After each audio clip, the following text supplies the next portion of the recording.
Okay, we are live now. Sorry for the waiting. Hello, everybody, and welcome to the first seminar of this August-September Open Seminar lectures for 2023. I'm very happy to see some old and some new faces here. I will not take a lot of your time. I'm introducing one of the directors of the School for Materials Research, Professor Katerina Kolozova, to do the introduction. Enjoy the lecture. Thanks, Rista. Thanks, everybody who showed up. Thanks, everybody who's on the stream, I'm assuming.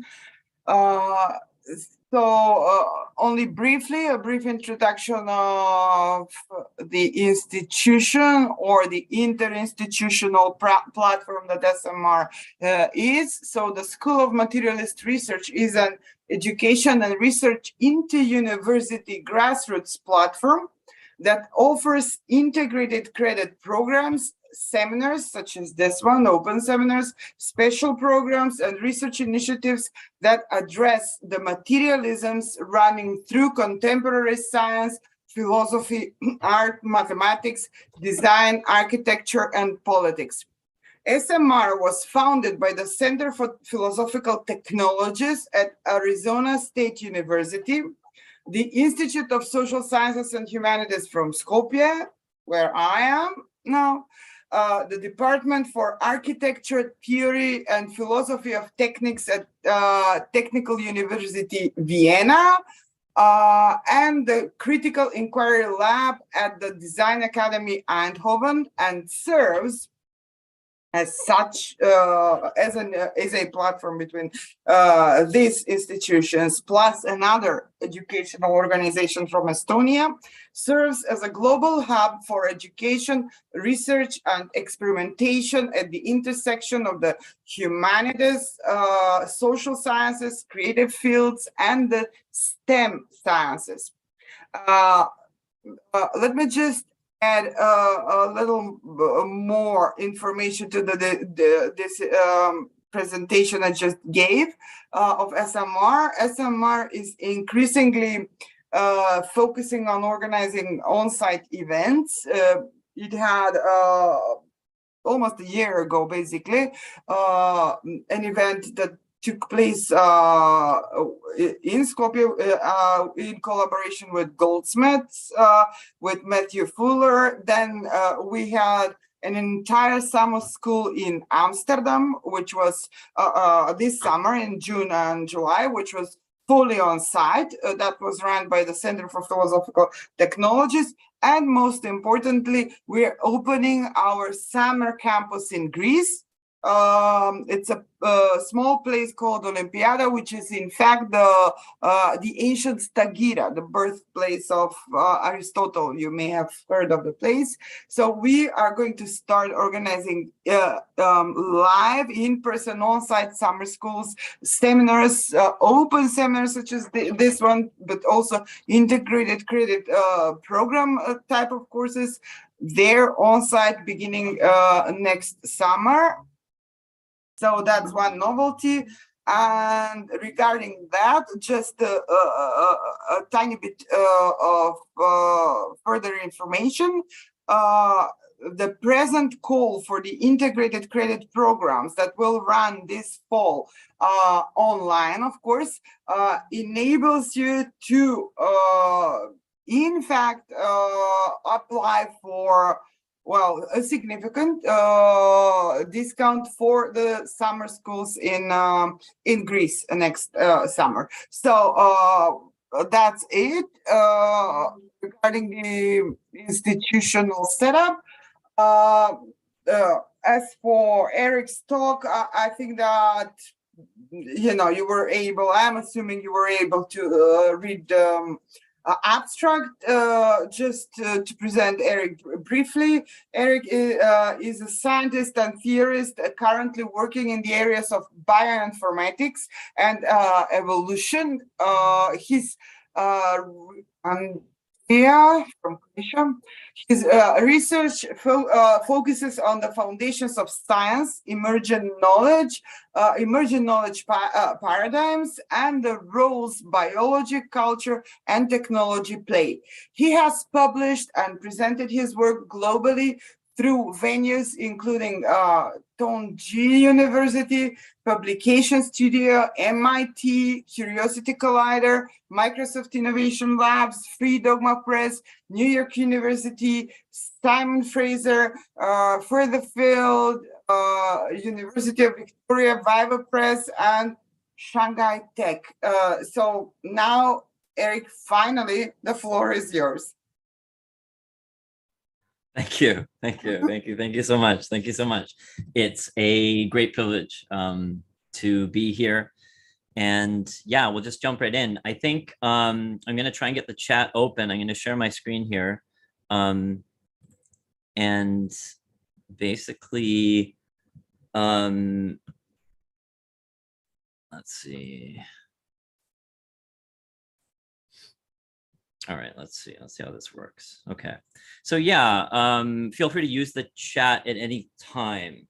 I will be good about keeping an eye on it. I usually get lost, but this time I won't get lost. Okay, so let's see. I got screen sharing. Is it say rationalism role, broad view? Is that what everybody's seeing right now? Yes. Yes. Second screen. Cool. Okay, so let's start. So the broad overview of what I'm going to talk about is I'm gonna start with a kind of a background that starts with what you might call the received view. Yeah. So we're going to talk about scientific method as it's commonly talked about, how it's talked about within science, a little bit within methodology and papers on that, philosophy and its cousins. And then we'll develop how rationalism interfaces with that, right? So starting with that received view, then branching out into all the different types of rationalism that sort of interface with that. So we'll go through that, get a sort of meta view. And then there's a couple of different tacks that we can take. So this, as some of you know, is kind of it's going to be a two-part seminar that's going to also be a kind of capsule and an intro that will expand into a full-length course. So there's these different directions that can expand. And the two principal ones are to get deeper into those rational methods. So looking at the European modern period, we've got these sort of different places where scientific methodology becomes something that's talked about, something that's imitated and emulated, and we'll get deeper into what those are, right? So essentially logic, math, and the different kind of rational structures that are being built.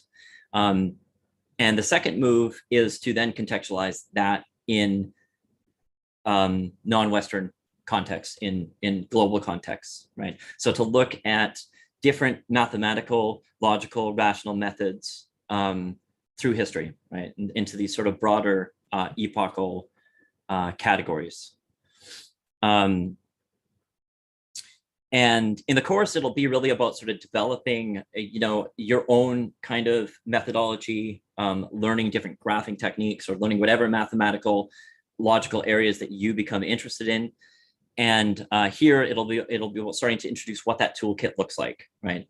So it'll really be about giving you this broad toolkit, and then you sort of, as your work, will create something that sort of goes wherever you want to go within that area, whether you're a scientist or you're trying to write papers, or you're trying to you're trying to put together more data oriented or more graphically mathematically oriented work, whatever it is that you might want to do with it, or something playful, like it's whatever really. But this is sort of a toolbox, right? So it's sort of introducing a kind of toolkit that then in turn you can sort of draw into. So that's sort of the we'll get somewhat into that. We've got some different things that we can get into. That's obviously a little more, involves a little more time. There we can use the chat. I think that's the best way to sort of interact with that.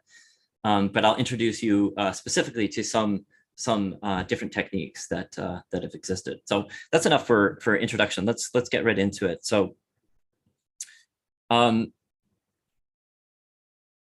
here we have, when we talk about scientific method, if you read papers on scientific method, if you talk to scientists on scientific method, from the scientist perspective, there's a sort of working vocabulary, I would say.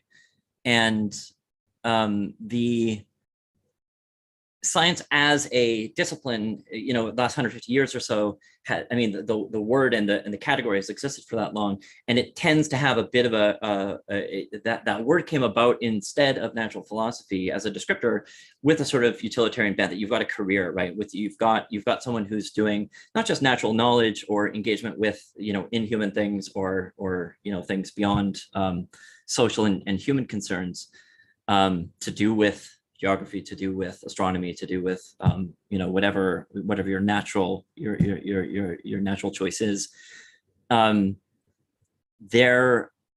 This is when the discussions began, right? So this is when you first get sort of these discussions. And if you talk to a scientist, like when I'm working in the lab that I'm working now, and I engage in a conversation, in Europe, it's a little bit different, it's a little bit better perhaps, but generally speaking, there'll be like almost nothing. Like there's a bit of antipathy, which is really interesting, right? So it's almost the engineering's point of view that it's like, well, we're doing things, and then there's these generalizers, and well, this isn't really what's going on. And this is sort of one branch. This is an important branch, that you've got a technological kind of underpinning, and then you've got sort of what you produce from that, but then you've got abstraction, right? You've got this sort of abstraction of what's happening. And this is really mathematics,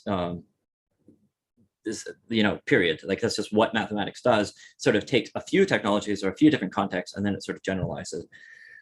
So that's one thing, but they will talk about something, because at some point you have to think about, you have to have a kind of faith or a kind of commitment to things if you're working with tiny things or really large things, or something that you don't have an empirical sort of tangible relationship with.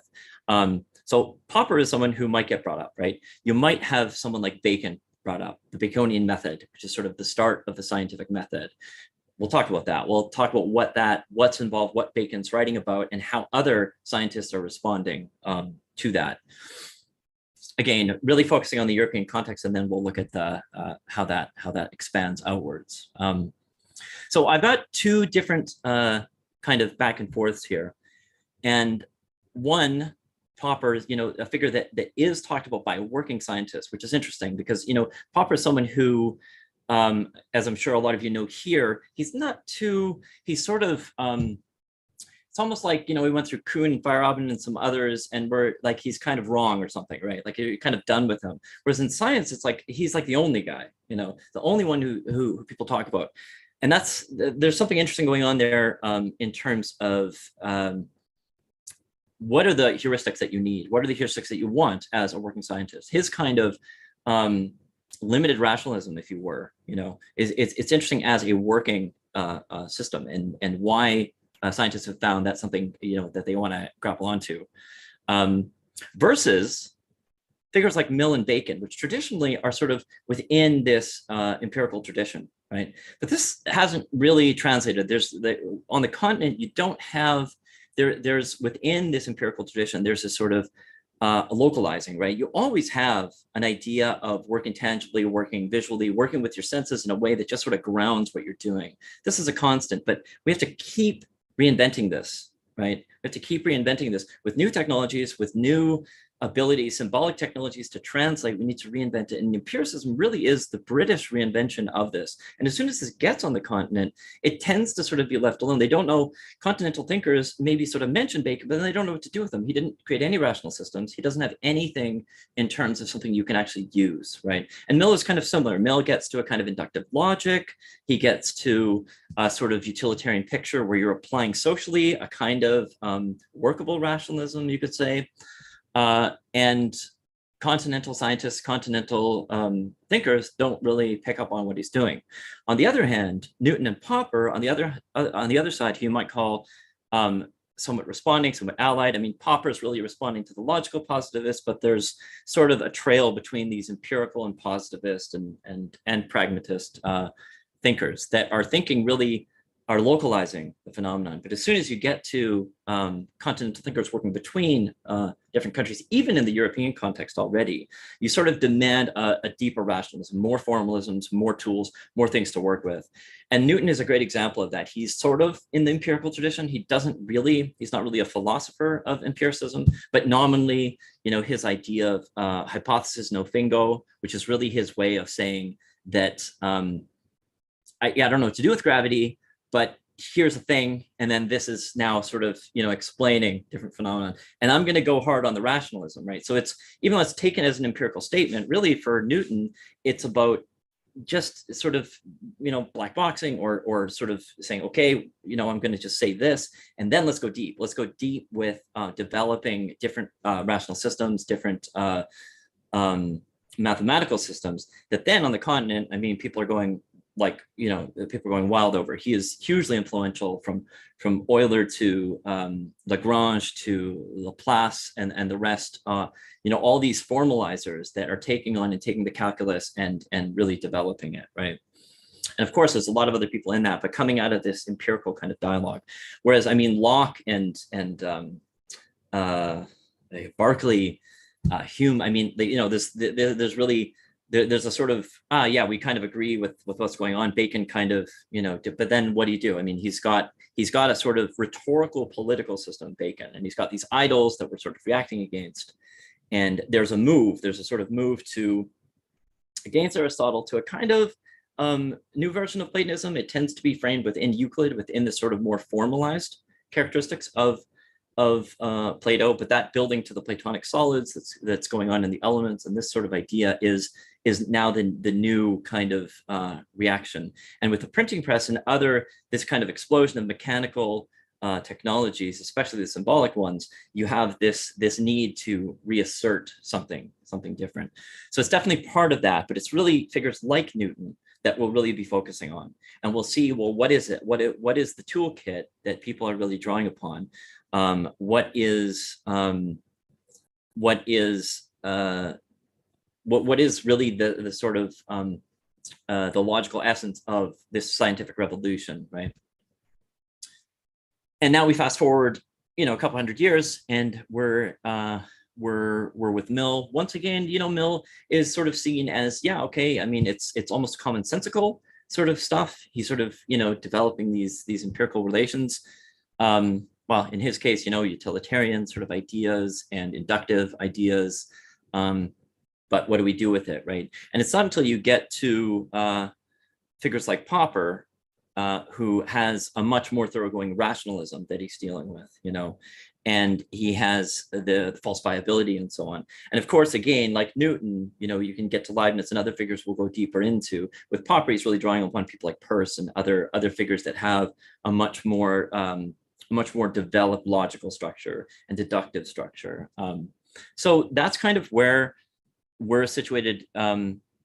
This is a sort of received path to go from the things we're going to talk about to the kind of discussions that tend to be in the literature. There's something provincial finally with the working scientist between what is one cultural localization. Now, you can call European different continental countries a sort of cousin,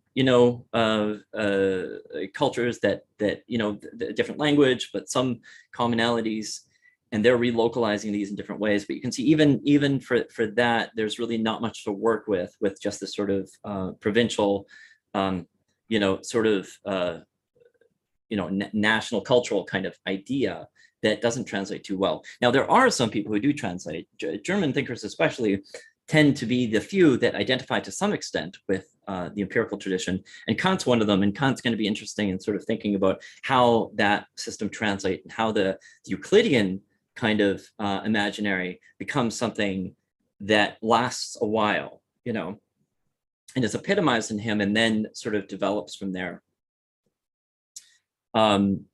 But essentially what we're doing in order to get to scientific engagement, we sort of need these structures. We need these deep structures that we can lay out that are the symbolic analog to our apparatuses and our laboratories. So if we back up further, again, these are sort of these are, received conversations you can have within the scientific community. Kuhn is someone who, in a sense, when we're talking about paradigms, we could say that there is this idea of non-commensurability. Okay, so Kuhn has this idea that, instead of, the sort of, I'm situated in a lab, I have my toolkit, and here are my rational tools, and I can sort of work them. And then, over time, we've sort of built that up, right? On the other hand, there is a kind of destroying of one tool set and community and culture and so on. And then a kind of reappropriation or reinvention or a coming of the new guard, so you have a generational change. Planck's quote that, for a new idea to come in, you need a generation to die. And here between these two received thinkers, we can think about how much the scientist's working idea of what they're doing comes in, and how much this paradigmatic idea comes in, right? So I tend to want to qualify Kuhn, but I think Kuhn will be very interesting when we look interculturally. I think non-commensurability becomes much more important in reckoning with what's going on there. But I think throughout we'll see that the commonality of techniques and the way that they repeat over time, what's going on really in Europe is a kind of level of complexity of technology. You've got these mechanical technologies, you've got the printing press, you've got different things that behoove a new way of formalizing and translating. You've got more people that can do things, more complexity within that technological sphere. And so you need a more explicit formal language for what's going on. So you put more into the math, as it were, right? And this is the one trend we'll see. Now, is that really, paradigm shifting? Are there cultural differences within that? I don't know. I do think that Kuhn becomes more valuable when we're looking interculturally like that. Whereas, the classic examples with sort of Einstein being a new paradigm. I mean, Newtonian physics is still used. It's really just something that it's sort of put within a scale. You've still got the theory of everything on a meso scale. You've got the reverse square law, right? You've got this. You've got the inverse. Sorry. You've got this all over the place, right? And this sort of explains everything. But as soon as we start trying to account for the data as best we can on a micro scale or on a macro scale, then I would say we more kind of buffer it, or we add to it, or we develop it. We're still part of the same tradition. The fact we're using the English language, the fact we're coming, we're coming through the British and American kind of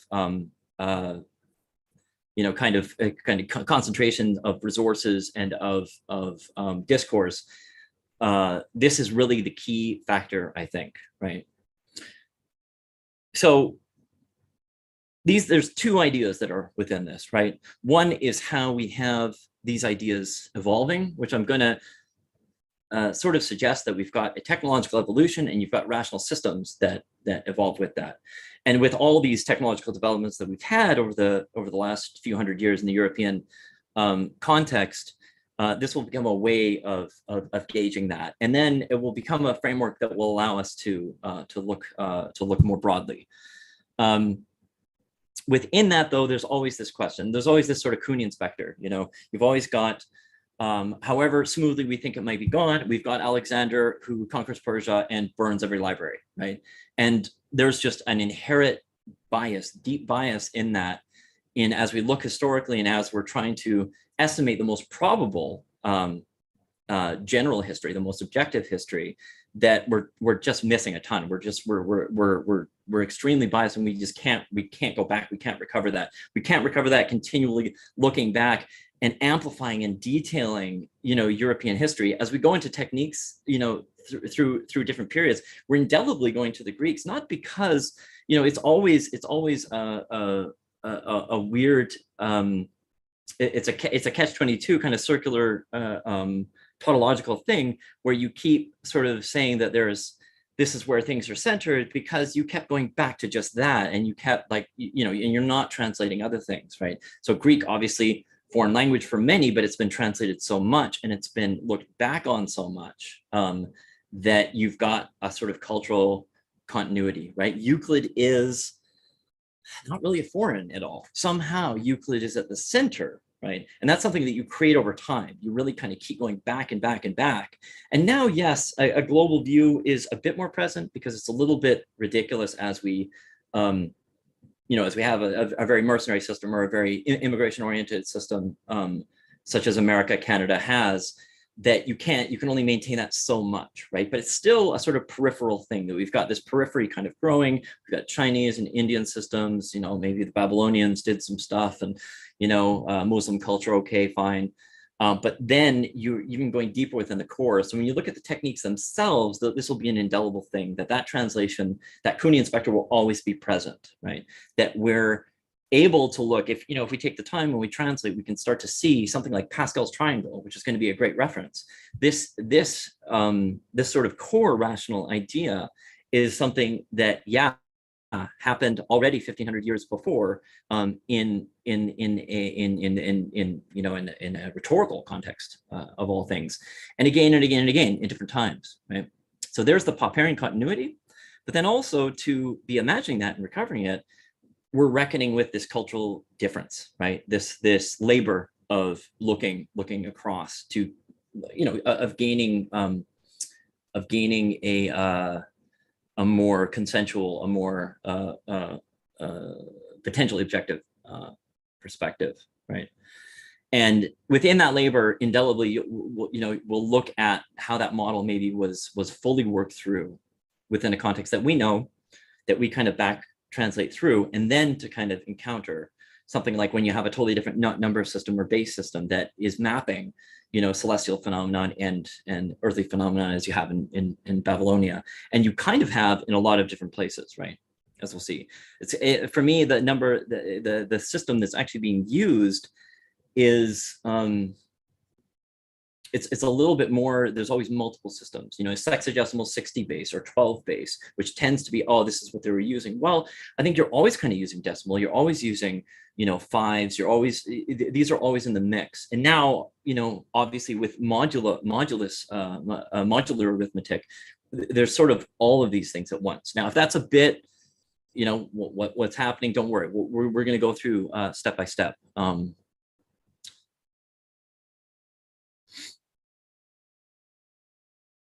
So this is kind of what we covered. The way that I'm approaching the paradigm, the Kuhnian paradigm, is it's a bit qualified with an evolutionary context, right? So we have evolutionary epistemology, and we evolve into new contexts, is what I'm saying there. So as opposed to that incommensurable break, where you can't have communication between, which I think is sort of on one end of the spectrum, these new paradigmatic contexts are also something we're evolving into. So I'm going to have 4 basic European periods. There's 3 in the write-up, and I've added one because I think the start of the 19th century is also interesting. That's when Kant comes in, and other figures. So it's the same as that if you read that. But then I've got sort of, old school terminology, Renaissance, Enlightenment, Victorian, and then modern, or we can say early modern, and then the beginning of the 19th century, beginning of the 20th, and then today. People are writing today. Again, a lot of this comes out of an open science context where I've been working in building labs for the last decade and so on. And now I'm really interested in syncing that in terms of how you rebuild the publication system. So how does the entire sort of apparatus work within science, and how can that be done in an open manner, right? For people who are already working in the field, or for people who want to incorporate some elements of it, or incorporate or working in interdisciplinary fields, or who just want a meta view, right? Are interested in that general kind of perspective. So because of that, just like looking at other cultural models, I think, and looking within, rational context allows you to be able to play and get a sort of creative view on it. So we'll be looking at, just contemporary models, and what are people now claiming is a new kind of paradigm shift, and what sort of math are they using, right? What sort of rational systems are they using? What's the difference? What are they claiming is the new science of X, right? So there's an element where there's a descriptive element, and then there's an element where it's, again, that sort of that open toolbox of saying, okay, well, here's, a bunch of different rational systems that I could start to play around with. There's two, within this technological context, we have this idea now of, okay, I've got some sort of, we've got to a certain technological level, right? So what do we call it in the modern period? We've got something like the printing press, we've got different mechanical technologies, we've got clocks. So what's this context out of with Newton and Leibniz and Descartes and Pascal and other figures are coming into? How do we describe that? We've got a kind of collection of technologies. And there's two different ways I think that this comes to influence what we're doing. If we go back to a Babylonian Egyptian context, this is sort of very direct and very simple, right? Essentially you've got these different documents and constructions and buildings and tools and what have you that are designed to sort of tame and control the land and understand and predict the sky. So you've got calendars, you've got geometry and taxation, you've got how do we divide the land, how do we measure it in a way that we can go back to and we can sort of verify in a certain way, how do we control floods? We've got all these geological questions that are being asked and all these astronomical questions, because this really is how we navigate. This is how we, this is the natural model for knowing when the seasons are coming, knowing where you're located, all these sorts of things, right? But then as we build a pyramid, which is a kind of calendar, right? Like it kind of based on where, the seasonal movement, you'll have equinoxes and stuff that are mapped in it, right? So you'll know that it's an equinox because light shines through something and then it's okay, it's a kind of massive like sundial or something like that.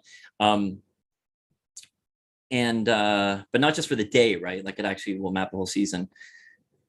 And maybe processions too, but we won't get into that. We don't have to worry about that so much. But indelibly, as soon as we build these things, we have stories around them, right? So this is the niche constructing kind of activity of humans, that we build up these spaces. And then this immediately kind of, this changes what you might call the social sciences and psychological sciences and the biological sciences.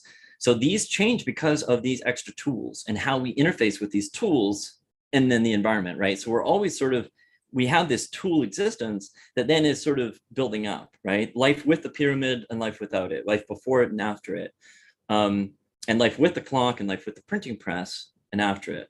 And how, for instance, in the European modern context, this is really the methodology is really reckoning with this increased literacy and increased people who are reading this. Well, you need to formalize more things, right? When you're working on a local level within a workshop, you don't need to formalize so much stuff, right? And it's almost insulting if it's one great barometer for this is pi and how pi has evolved and the precision of pi. And one thing you might say is we've just gotten better. We've gotten better at calculating all these decimal points, right?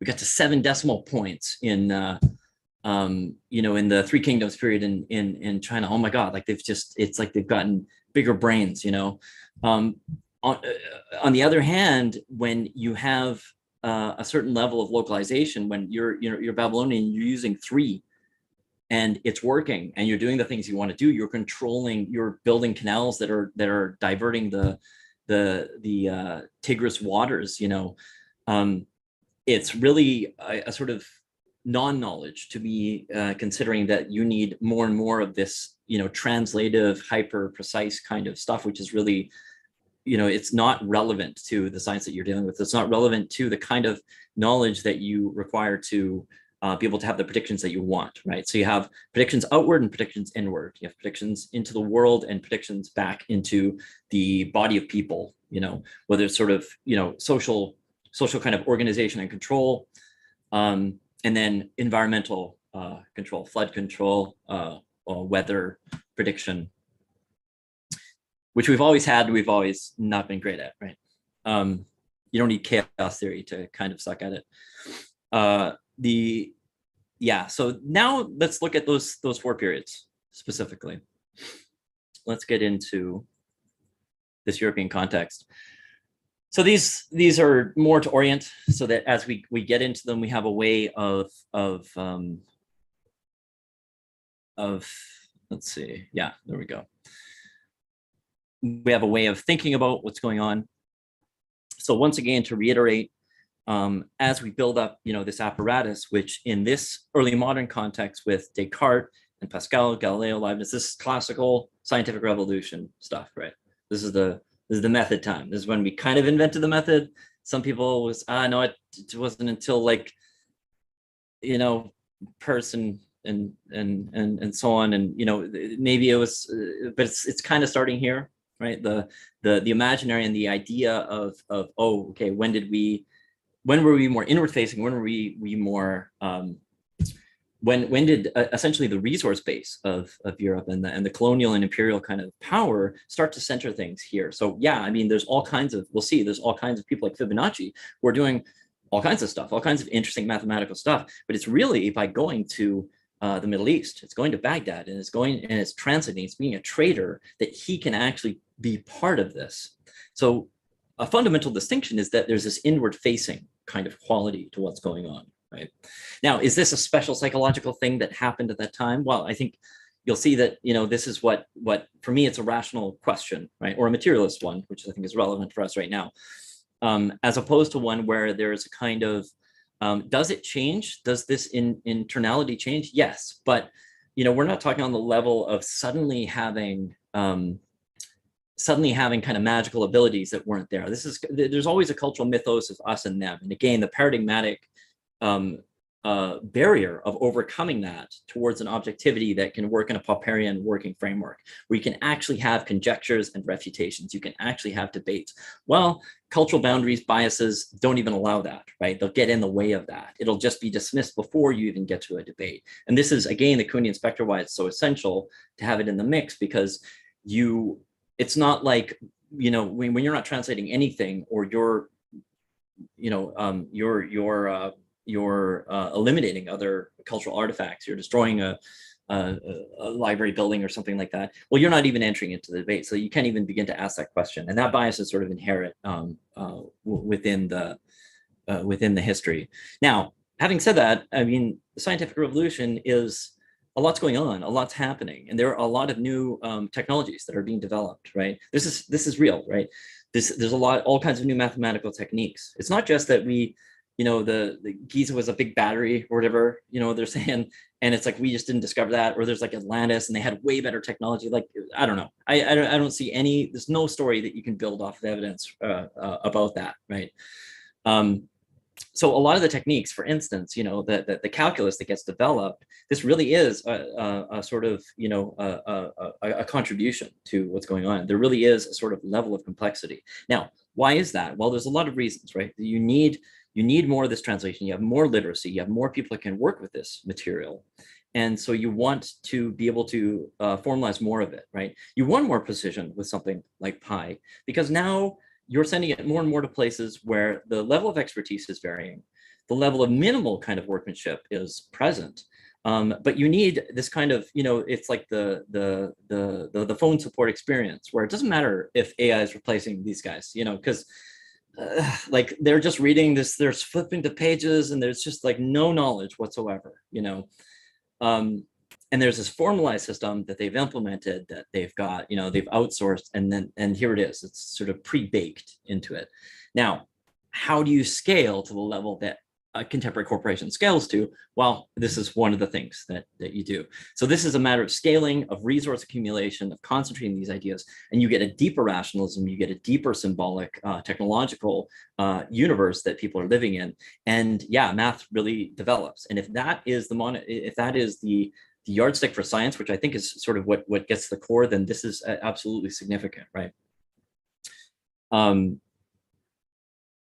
So yeah, we've got a real kind of change in the types of formalizations that are used, and how we're able to normalize them, right? How we're able to deal with them. So what does Descartes talk about? You know, Descartes is someone who's taking these mathematical systems and very much thinking about, he's an interesting reference because, first of all, he is really, in terms of method, he's the person who's using that. I mean, we retrospectively look at Novum Organum by Bacon, and we put that there. And Descartes' method isn't quite what we're talking about when we talk about scientific method. Where's the empirical thing? But yeah, he's got this method. It's this kind of mental ontological method or something, you know. But it's geometry. Geometry is really, really important for this, you know. And his analytic geometry. So he takes the Euclidean world and he adds the coordinates, you know, and he brings in things like, he starts working with imaginary numbers, and he brings in the complex plane, which is the coordinates with a weird y-axis, right? And he wants to talk about the mind. He wants to talk about the soul. You know, he wants to talk about that eternal doubt that he has is sort of canceled out by the fact that God's there, right? So he could doubt everything, but you know, God's there. He can think of doubting, you know, and this sort of dependency on God. Well, you know, he wants to sort of say something human about what's happening with this Euclidean or post-Euclidean world. Pascal famously, even before he has his conversion, is, you know, along these lines. I mean, his conversion really brings out the psychological aspect and things like Pascal's wager, which again is taking this new probabilistic set of tools that he is key in pioneering, and then he's applying it to theology. And so it's a kind of theology we've never seen before. Anyway, it's not too important how much we get into this, but just to see that within each period, we've got this technology that comes about and it changes our tool set. And the early moderns tool set of printing and of clocks and of these mechanical devices, telescopes and so on, are increasing the formalization of themselves, of biology, of sociology and psychology, and of astronomy in Galileo's case, very literally with the telescope. You can see the moons of Jupiter now. So this just, it settles something and we have a different conversation, you know. And Leibniz. Now, you know, is Leibniz more of an internal thinker than an external thinker? I'm not so concerned with that. This is more just to give the idea that we always have these two sides. So psychological science, just as much as astronomical science, has always been something that has been developing, or you know, knowledge if you prefer, and has always been interfacing with what the laboratory might be. And that word is another interesting word that we'll get back to in a second. That words like science and scientist have a relation. You know, you've got labor, right? You've got a workshop. So this kind of idea that you would be in a space like that as an astronomer, for instance, it's kind of always present. And then there is this worker aspect to it. Okay, well, a workshop would be for, I don't know, a blacksmith, but for an astronomer, they're kind of like, you know, connecting with like stars. Come on. The scientist universe very, very cohesively connects that. Whereas that gentleman natural philosopher that is happening in these first couple phases here, right? With Kant, Lavoisier is sort of a prototypical example. He's taxing the people, and then with his extra wealth, he's, you know, discovering chemical laws. He's really linking chemistry with the legitimate, you know, with the new legitimate, which is, you know, this cultural idea of what you might call a kind of mechanical view, that now everything needs to accord with that. So whatever was going on there and whatever happens before, well, that's kind of, it's alchemical or it's magical, which is what the Persians would use for, you know, their knowledge in science. So it's an appropriate word to be buffering your kosher space, you know. And was he in a laboratory? Yeah, no, he's, you know, he's like, this is a place for natural philosophy. This is a place for, you know, there's a sense in that moment still in these earlier epochs that no, there's a kind of, we can call it philosophy. We like philosophy. This is maybe the best philosophy. This is a good version of philosophy. This is definitely the philosophy that's not about us, right? Or about reaching into these spaces, like in Laplace's case. Yes, he's reaching into these probabilistic spaces. just read the essay on probabilities, and I mean that book is all over the place. It is absolutely as much about sociology as it is about astronomy. You know, it is talking about tides and about astronomical mechanics just as much as it's talking about vaccines. It's talking about different. You don't like we don't need to get to Galton to get to this kind of statistical application of probability. You know, and again, I put them in external, but yeah, I just showed how that's, you know, you've got both things happening at once. So yeah, but we're evolving into, within the European paradigm, we're evolving into this labor and science oriented kind of idea. And in a general sense, we're just contributing to this march of getting more and more technological and more precise, and being able to scale and abstract more and more, right? With bumps in the road, but this is, I think, generally a kind of evolutionary thing. To what end? Nobody knows. Now, Kant is going to be very interesting because he, his idea of the, let me see. Yeah, I'm gonna get into that in detail. But yeah, here's someone who, you know, as I'm sure we know, started doing some natural science, but really got more into philosophy, which is, you know, debatably as sort of the more human side of what's happening with all these new technologies.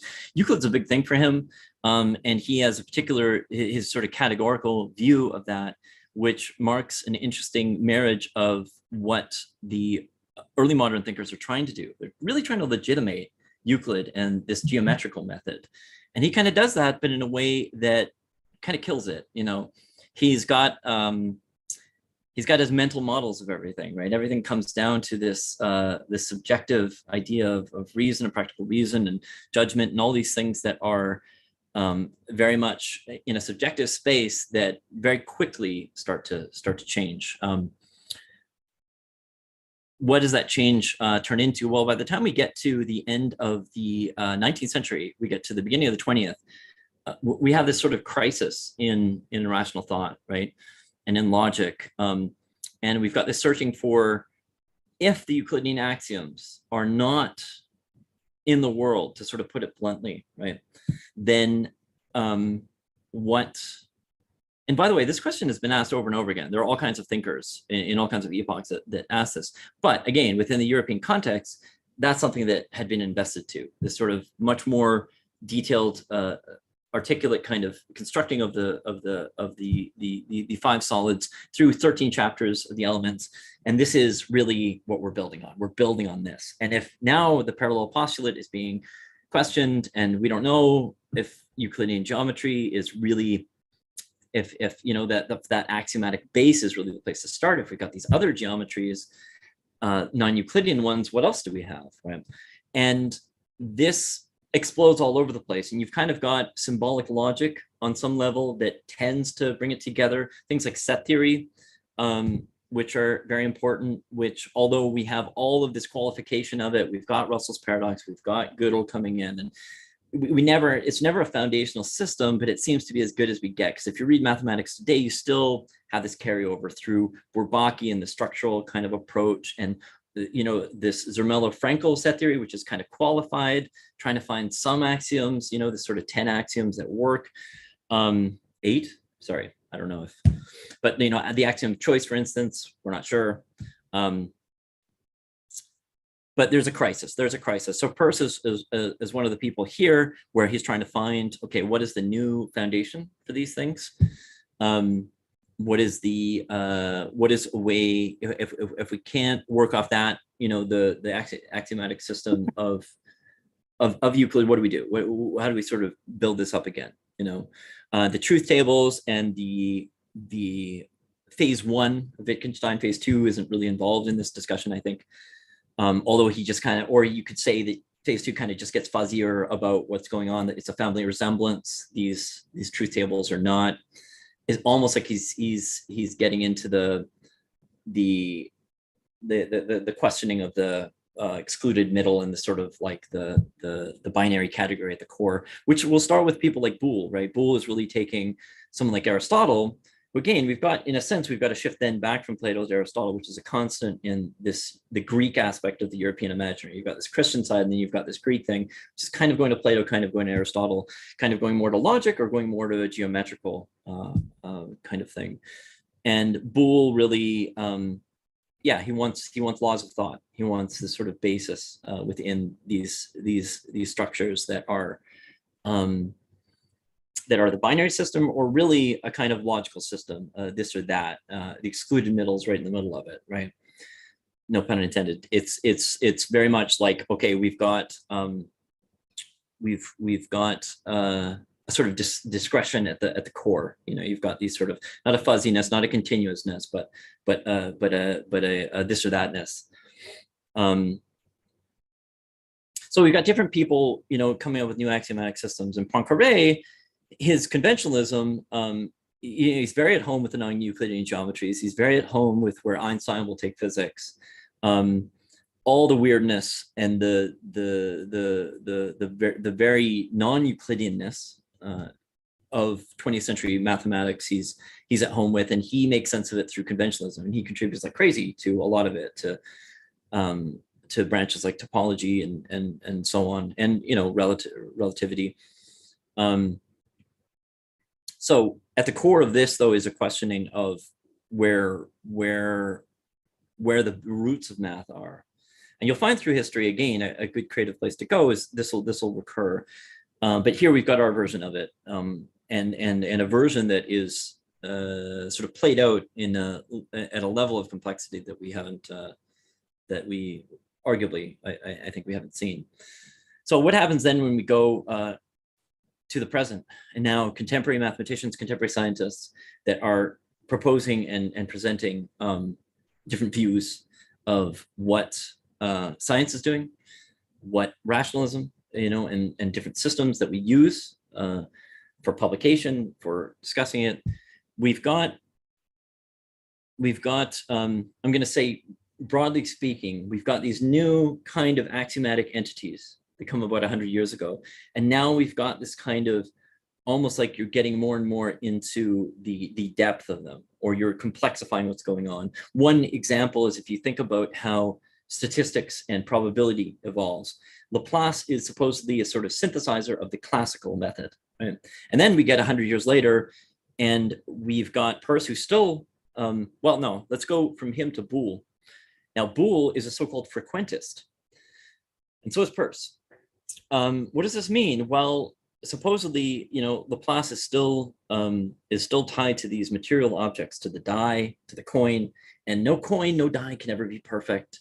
The frequentist idea is just to say, well, there's something that's happening, and that's an additional thing in addition to these classical things.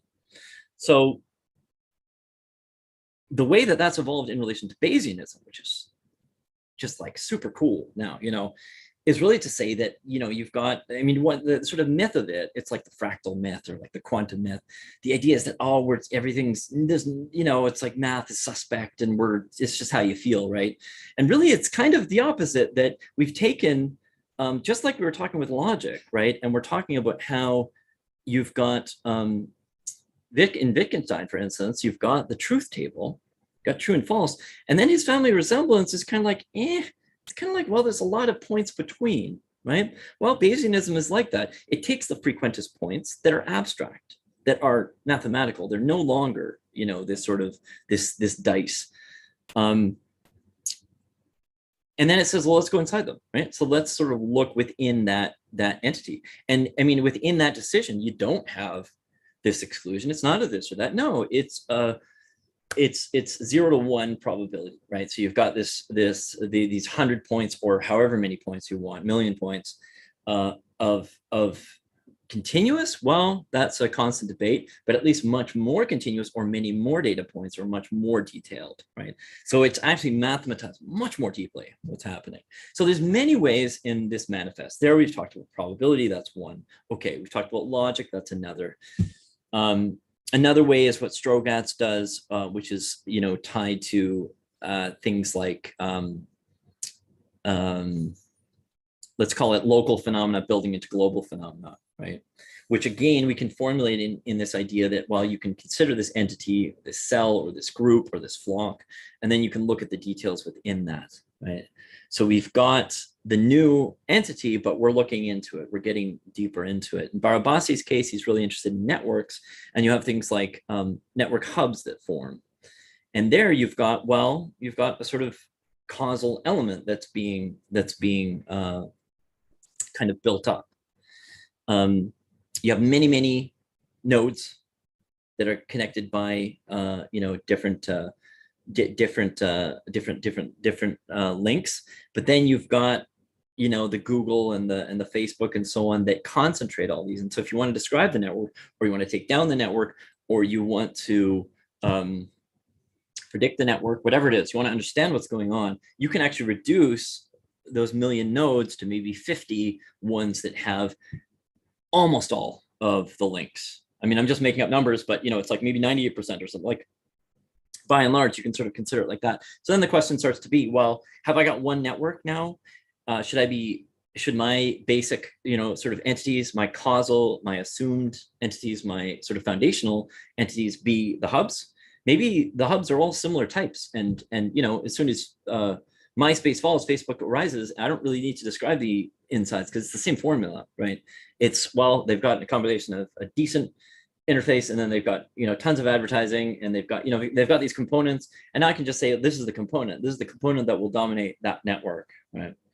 So we've got this constant kind of vacillating between these different axiomatic systems that have evolved. For instance, in the network's case, graph theory. Graph theory, if you describe and you take your graph theory course, you'll be going through something that's a little bit like set theory or basic logic. Sort of he lays out some axioms, and it starts showing how those work, developing them like Euclid, but not in a geometrical formulation, right? Because that's become complexified. We still go back to geometry constantly, but we go back to it in a manner differently than what Euclid was doing. Okay, so I'm just gonna give Katerina two options here. I can do like another, I don't know when we started and how long you want me to go and how you want the question period to go, but I can go another 5-10 and do another little chunk, get a little bit deeper into these, and then set it up for tomorrow, or we can move into questions. It depends on the participants. Do we have any questions so we can give them a chance? Yeah, I will say this, if you are feeling like, okay, we've got these sort of general things, let's hear more about really what this is getting into. I've given a bit of a meta view, right? And then now let's get into this European modern period. And I think the non-Western, that'll definitely be tomorrow. But so if you're kind of like, okay, cool, but maybe I'd like to hear a few more things to stoke some questions, that's just what I have kind of prepared. And I could do part of it and part of it tomorrow, something like that. But yeah, if you feel like you have questions and you want a discussion, then I can definitely do that if you're ready for it. But if you're not, that's kind of what I had in mind. These figures here that I just talked about, I'm just going to go deeper into the specific kind of different things that they were formulating. And if you feel you'd like that in order to facilitate discussion and conversation, then that we can do that.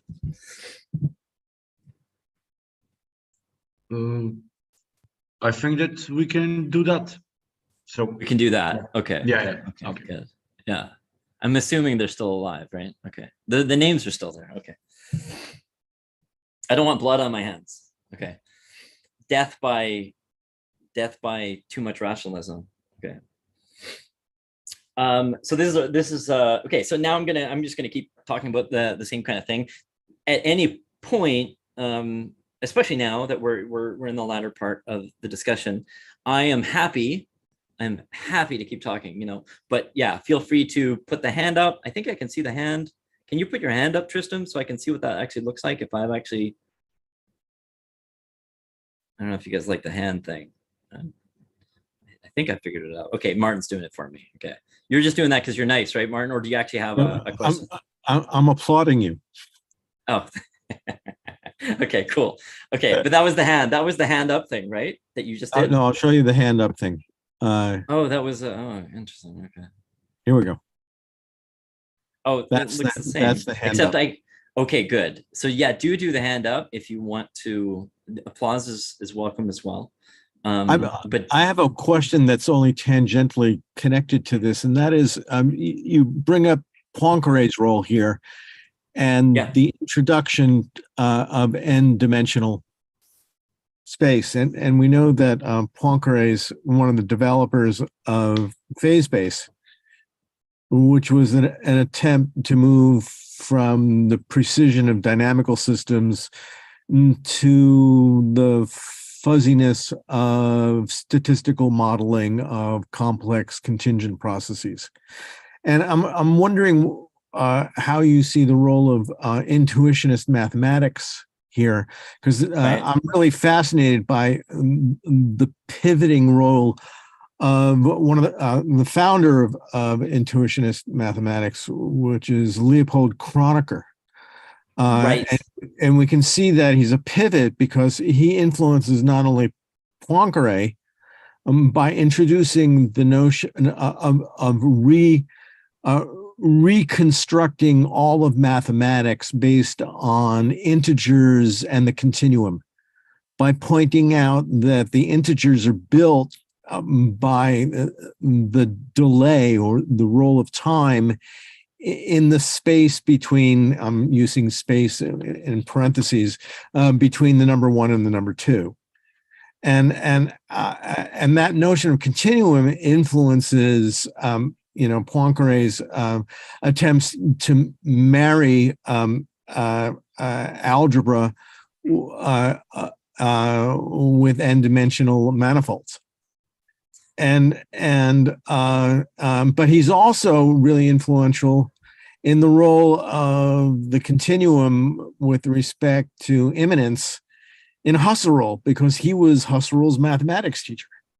So you have like a fork in the road where the notion of intuitionist mathematics, it reintroduces in a serious way the notion of the continuum, and then transforms the whole direction of the role of geometry in modeling physical processes by being able, for example, to describe irreversible processes, whether involved in equilibrium thermodynamics or non-equilibrium thermodynamics. You can't see entropic processes through calculus. You can't. And so the introduction of this modeling of contingent continuum in Poincaré is matched by the role of the way that Husserl marries, the contingent duration of Bergson with the continuum of his mathematics teacher, Husserl. Nice. Kronecker. So I'm just wondering how that figures into your modeling of the scientific method as a rationalist. Yeah, that's great. So Husserl is studying with Kronecker. He studied with Kronecker. Yeah, he studied mathematics with Kronecker. That's awesome. Because you said Poincaré, but there's so many things before I forget them, because there's a bunch of points. And Husserl was also strongly influential in Brouwer, who's considered, one of the main figures of intuitionist mathematics. I don't know if you knew that either. So there's a real interesting kind of interplay between this external and internal. These are terms that you began your talk with, right? Right. With external and internal, that they're both present in this, radical transformation of the foundations of mathematics. Yeah. So, you ended on the key point, I think, is that we don't have foundations, we need them. So there's a number of flags I put up. First thing, the chaotic systems, the Poincaré map, right? That is sort of, again, it's really founding chaos. And we'll see, actually, Glick is one guy that I look at that's making this claim for a new science and so on. And this really begins with Poincaré. And how I would frame it within the thing I was talking about is that, you've got you've got a kind of threshold that you've reached. And once you reach that threshold, so you've got the chaotic map, right? And then it reaches that threshold where it explodes, right? Still ordered, but it's ordered in a way that's so complicated. We need to map so much more of it to be able to see what's going on, right? And, you know, we're pushing the continuum in chaos within the framework that we have. And then we're getting to this new space. So what is that threshold? Well, we can look at that threshold as a kind of a phase shift, which is what you started with, right? Which is really, I completely agree. And I think this is what makes Poincare so interesting and awesome for framing this, is that this is a kind of entity. You've got all of the liquid stuff within an object, a liquid object, right? Like you can consider it all together, you know, got all frozen things, solid things, and you've got all gas things and so on, right? And this on a macro level is what you can sort of see with chaos theory. Now, within that, though, you've got this internality where you can Glick can be writing a book and saying there's a new science, and the amount of complexity that we have to get into, the amount of math and the amount we have to work with to delve into that is, you know, it's incommensurable. It's way more than what we've dealt with before. Kronecker is really interesting to bring up, and that connection between Husserl and Kronecker. Yeah, I wanted to because you said Poincare and Husserl, but yeah, between Kronecker is really interesting because he's this finitist. He was sort of anti-Cantor, but then he's got all these connections that you're talking about. He is this extremely contributive influence as well in all the ways I think you articulated really well. And that sort of question of the continuum, this is a constant. And I would even say that, like, when we go back to, say, Archimedes and squaring the circle or getting pi, right? So how does Archimedes do it? Well, he gets a circle and then he inscribes, you know, polygons inside and outside. And then he says, well, it's somewhere between these two, you know. And he's kind of pushing and pushing and pushing to this point that, I mean, yeah, we can take a string and measure it, but the problem with pi is that it's this bizarre number, right? When we get to just doing a square, and then we want to put a line through it, which people want to do very, very quickly. As soon as you're building a basic building, you're building housing for people, you're doing all kinds of basic things, you're mapping a basic chunk of the sky that you want to, suddenly you have this diagonal that's root 2 for the most simple square. You know, you got a 1 by 1 square and it's already this insane number. And so then you've got, once again, we've got this history of complexity over time, which in a sort of global sense is always trying to get to this question of the continuum. So we have this constant question where, you know, what is it? When do we get there? We never get there, you know. But we have the Poincares, we have the intuitionists that say, well, you know, like, in fact, before we get to discretion, we're already there, right? In a Bergsonian sense, you might say, or whatever, right? So is it a question? Is it a formalizable question? Now you've got all kinds of you've got all kinds of the master algorithm, Pedro, forget his name, but he's someone who, no, there's no continuum. He's another, you know, not like Kronecker, a finitist who's also engaging in this very nuanced and interesting way, but the sort of classic formalist, you might say, right? Where it's like, well, you know, I don't know, or it's sort of nothing, or it's something we can't get to. We can't bring logical systems, we can't bring discrete mathematics to it. So we just kind of bracket it and we leave it out, right? But again, it's always a fundamental question. It's always very intuitive. It's always very present. And so in the Archimedean sense, I mean, once again, very simple thing, a circle, a basic shape, we're always using it. There's this great image I'll show later with Nu and Fuxi, and in Chinese mathematics, you have a square and you have a circle and you can do everything. And Euclid's basically the same, right? You've got a straight edge, you've got a compass, and then we can do all of it. But if at the very core of a simple square and a simple circle, we've got these insane infinite numbers. We've got pi and we've got root 2. You know, we're as soon as we start formalizing, we're in a mess. You know, we're in this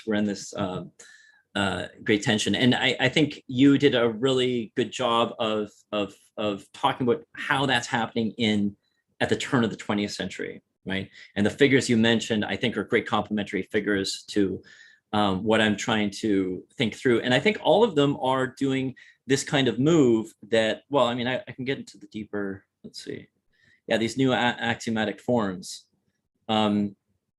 And they're already complexifying it. So in a way, Husserl is kind of a precursor, and Brouwer and the intuitionist paradigm is a precursor to this continuous logic, this Bayesian logic this more complexified logic, network logic. We could say, instead of having a thing or a thing, you've got this sort of tendency towards things. So you've got the switch. Bringing in something like thermodynamics is almost like a parallel point that I don't want to tangent too much, but I think that one thing that we can say within this context is that, when you've got something like a preferential network, or you've got all these systems that are not in equilibrium, and they're shifting. So you've got, instead of a bell curve, instead of something that's cycling, you've got something that is sort of re-equilibrating. This is exactly what preferential attachment is doing. So it's like you have that entity, you drill down into that entity, and you say, well, what's really going on? In a sense, continually going back to intuition, which is a kind of empirical move, is to say, well, let's just re-question the whole thing, right? Let's take the Gödelian perspective and just say, well, I don't know about this axiomatic system, or let's get into the axioms, right? One question that people would always ask with the parallel postulates is, and this is again throughout history, but this became a big thing 100 years before. Can we prove it? Can we take the first four postulates, and then can we prove the parallel one, this weird one, right? Then that's not working, and then it's like, well, what the hell? Let's get rid of it, and then let's try and build something from that. So it's and once we have this foundational crisis that you highlighted, this becomes an explosive kind of creative sort of force yeah. Plus, there's a really interesting connection between Peirce's fallibilists and Popper's falsification. Yeah, absolutely. And I think, yeah. Can I make just one suggestion? I always have problems with Gleck because I see his presentation so one-sided. For example, he does not mention the work of Prigogine at all, and he's talking about the figure who really created the field of chaos theory. Even though it's an aspect of chaos theory, he really brings it into empirical rigor, and it's really Prigogine who really begins that process by forcing irreversibility into the deployment of mathematics and physics, as well as chemistry.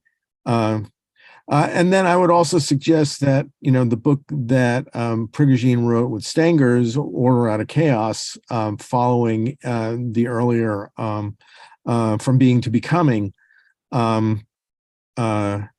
has been supplanted to a certain extent by Stenger's monumental 2-volume Cosmopolitics. And I think that, and the Cosmopolitics is really the political war really between two completely different conceptions of mathematics, which gets anticipated by Bergson's argument that if we're going to think about evolving systems, that we have to come up with a brand new form of mathematics in order to be able to account for living systems, for example, which was the insight that Prigogine built his career on.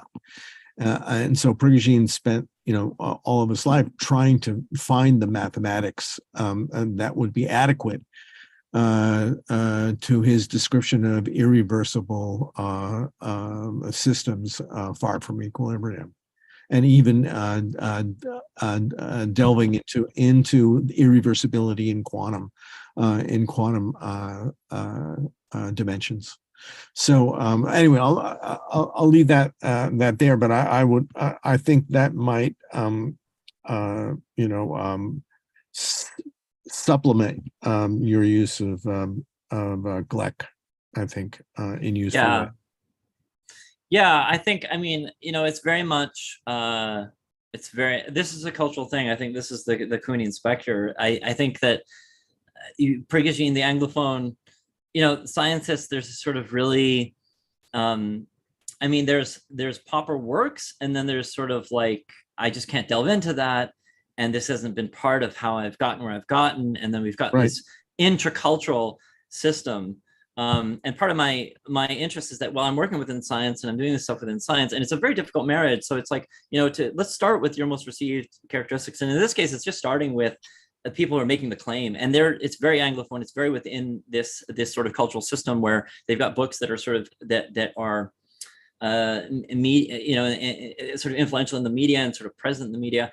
And people like Prigogine or French scientists and thinkers, they'll become influential in a deeper way. They'll become influential over time.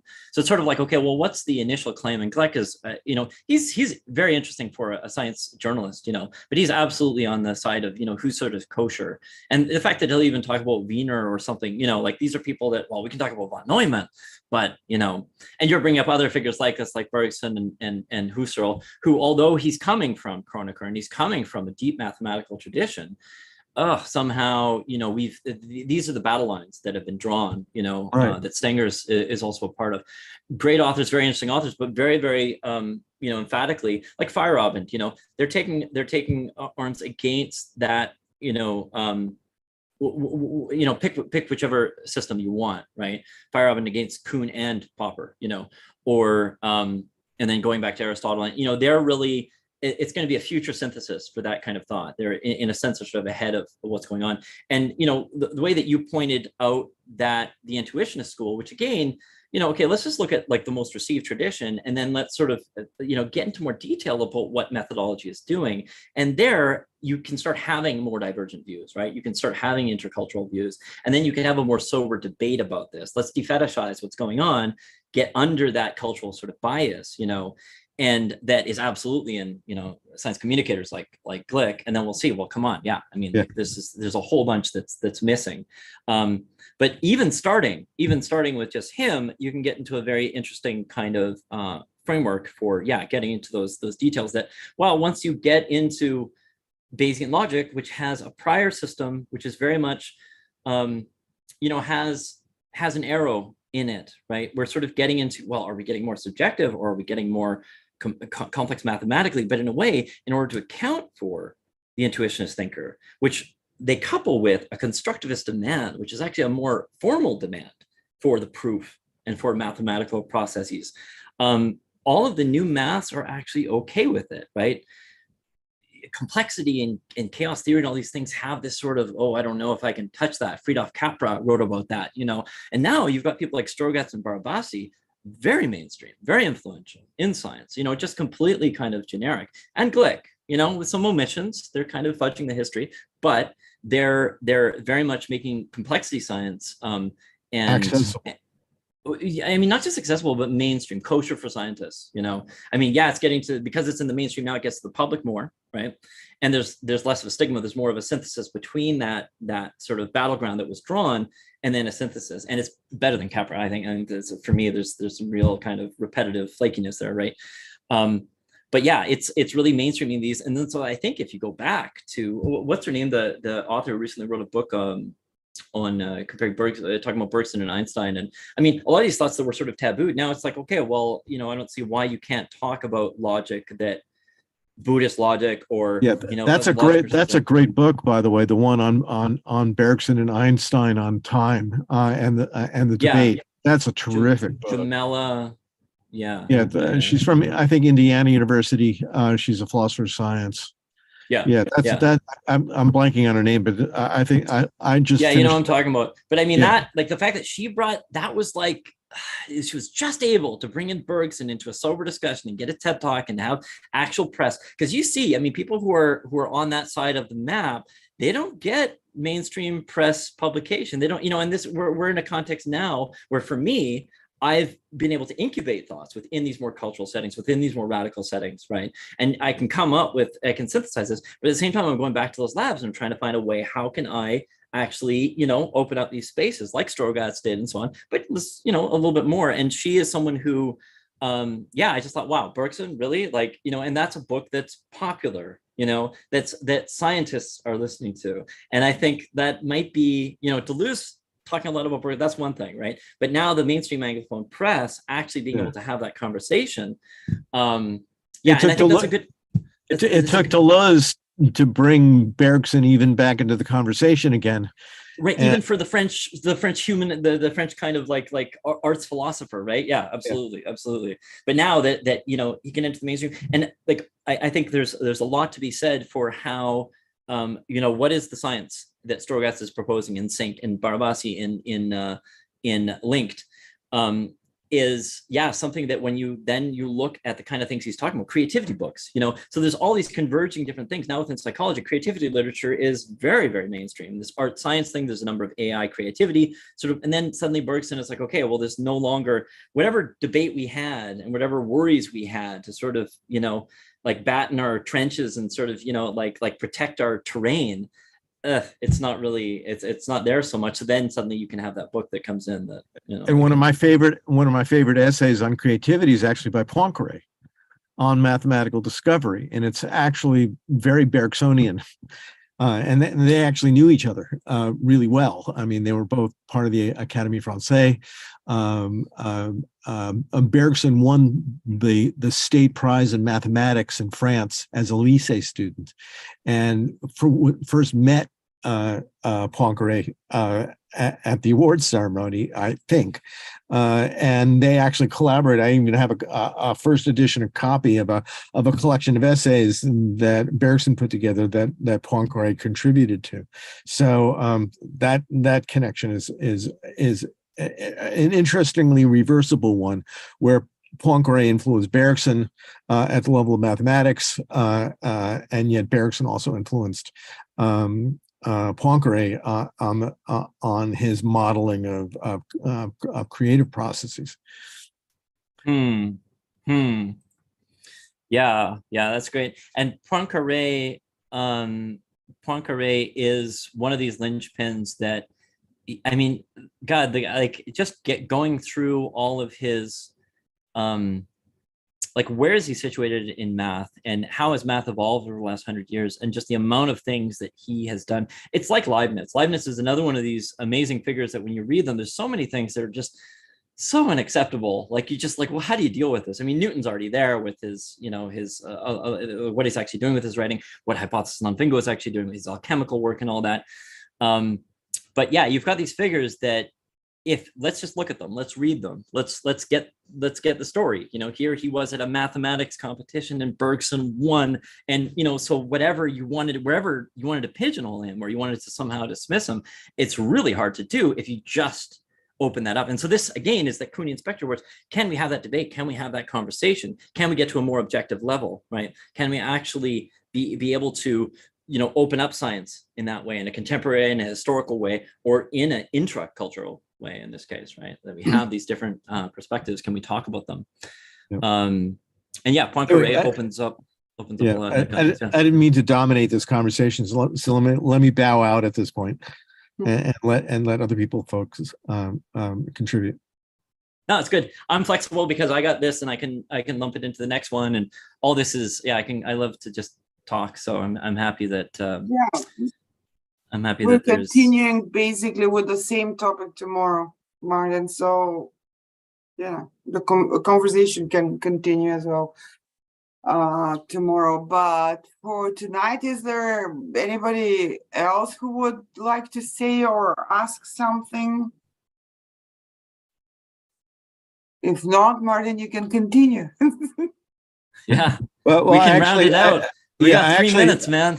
I actually have to leave at 2, so I think I'm now stumbling, stuttering because the time presses on me. But well, let me round things out then for based on where we got in the partial Platonic dialogue that I had with Martin. This was he thought it was just a presentation by me, but no, it was this was Socrates in action. So yeah, I think, I mean, this is exactly let me talk about a couple things related to, you bring up a lot of things that, I'm trying to synthesize this sort of body of ideas that can make sense of things as we dive into these more technical areas, which I think are sort of key, and are the areas that, in a course context, that's the toolkit that I want people to delve into, and Martin, in your case, maybe to create, kind of academic work that gets deeper into different mathematical terrain, maybe in music theory, or maybe in whatever, it may be, or all the different things you're talking about. So I think it's fantastic. It's a fantastic illustration of, for me, well, I've got kind of this framework, but I want people to be able to come and say, here's some different things. I'm going to kind of, what do you think?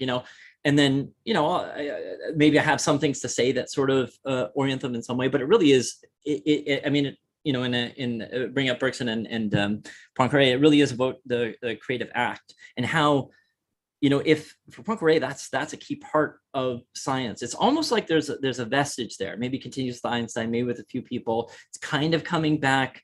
I'm part of that movement for sure, where we can't have good hypotheses. We can't have, movement in science if we just have this kind of, we're all getting everybody, massive collaborations on papers and it's communal and it's just mindless. It's all, as Kuhn would say, it's janitorial work. It's just, people mopping up, and to be able to work within the system, it's almost like you have to step out a little bit, So for me, it's always been, I've always loved the science that I'm studying and loved engaging with it.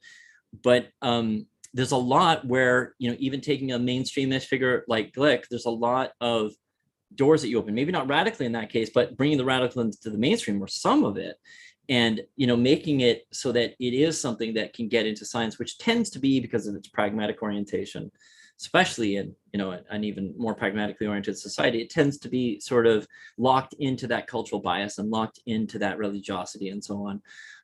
So how much can we get into that, and how much can we open that up so that we actually are enabling that art of discovery, enabling that ability to take a large technical body that, yes, you need sort of some level of training. It's not just, I have some language or something. I mean, just to learn philosophical language or any kind of technical, symbolic logic or something, this is always sort of the case, right?